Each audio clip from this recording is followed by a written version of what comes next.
Thank you so much for hosting us all tonight.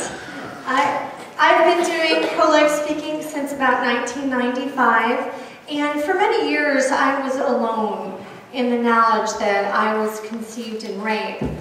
And it was at least a dozen years before I finally met someone else who shared this story. And it was just incredible for me to have the connection, to have a special camaraderie and kinship with someone else who is a sibling of mine, as I like to joke, same Father in heaven, different rapist.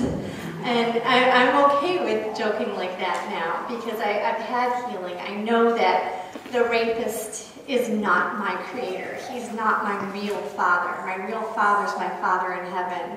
And I bear his resemblance because I was made in the image of God. And I've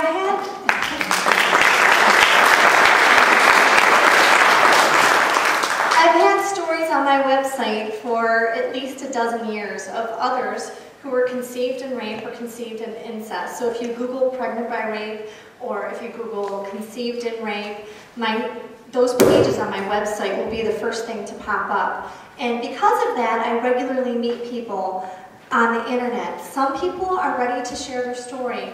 Others are not. They just want to make a preliminary connection.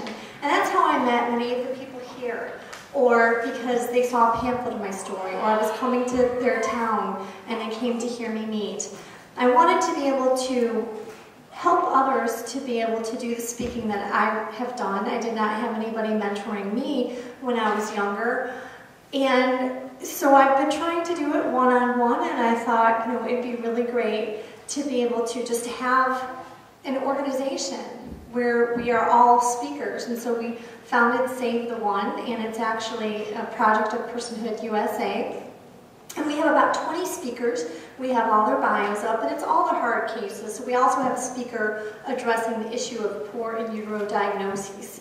And these are the forgotten, marginalized, discriminated, demonized, stigmatized, the least of these in today's society. Came up with the name Save the One because of the parable of the lost sheep. In that parable, Jesus was specifically talking about the little children. And he was talking about the least of these. And you think of today's society, who are the least of these?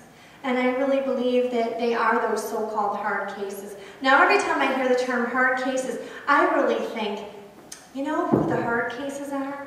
It's really all of those people with the hardened hearts. They're the tough ones to crack. Those are the hard cases. But I don't really see us as that we should have that title of being the hard cases, because I think that if you knew us, you would realize that we're all easy to love, and we are indeed lovable. And we decided to have this conference. We've done several events together in the last few years, even before we had a title to our organization. Several of us spoke at the United Nations together and throughout New York City 3.5 years ago. We did a film 3 years ago called Accepting Cases of Rape, 12 Stories of Survival.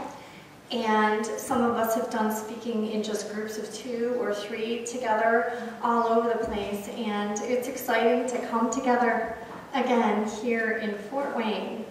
And thank you so much to Fort Wayne, to Allen County Right to Life and Kathy Humbarger for helping to put on this event, to host our training conference all day today, and Lutherans for Life, who provided meals for us. And we spoke at an event last night in Paulding for a Pregnancy Center. We raised over $2,200 for them, and also they got numerous monthly pledges because this was their very first fundraiser. So it's really been a blessing. We've been here doing activism, doing service, and being trained. And we're just blessed to be able to present to you tonight. I'm hoping that your takeaway will be that you'll be inspired to get involved. We're here today, some of us, because our mothers chose life for us. That's not actually my story. My birth mother chose abortion and tried to abort me, a couple back alley abortionists. So others, like me, were legally protected. And we owe our lives to the law being there to protect us. For the ones whose mothers chose life, they had people who were there in their lives who stepped up to help them, whether it was a pregnancy center or just someone pro-life who was there to be able to help them out. And so that's what you all can do after this event, is not only can you support the work of Allen County Right to Life and all the education and outreach that they do, but also you can get involved and you can all be heroes to those who are desperately in need of protection and love and care. So thank you, and I hope you enjoyed this evening.